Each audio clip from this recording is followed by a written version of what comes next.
Sauerkraut is one of the absolute best foods you can eat for your gut health and your hormone health, and I'm going to show you how to make it. It's super quick, super easy, and you only need 2 ingredients: cabbage and salt. First, what you're going to do is you're going to cut out the core. Then weigh your cabbage. Cut up your cabbage into small bits and pieces. Reserve 1 or 2 of the outer leaves of your cabbage. You're going to use about 1.5 to 2% of the weight of the cabbage in salt. Basically, just multiply how many grams cabbage you have by 0.02. You also want to make sure you have a clean jar to put the sauerkraut in.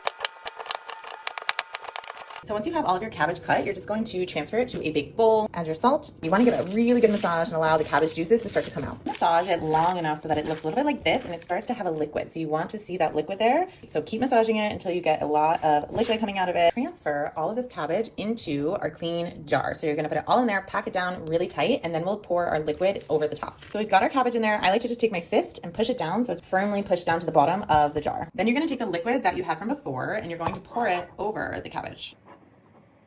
If you don't have enough liquid to cover the cabbage, what you can do is mix some water with some salt because you want the cabbage to be covered with liquid. Now with the extra cabbage leaf we saved, this is going to go right on top of our sauerkraut. I've got my cabbage leaves on top. Now you need something to weigh it down. So I'm actually going to use this espresso cup because it kind of works perfectly. So you can see I have my sauerkraut, it's under the brine. I've got my weight in there. And now you just go ahead and put it somewhere cool and dark for 1 to 4 weeks to ferment. So that's how you make the sauerkraut. You always want to make sure there's still going to be a little bit of brine over it over the next 3-4 weeks, however long you want to keep it. Once you are ready to go with it, basically just take your weight out, take the leaves off, and then store it in the fridge and enjoy.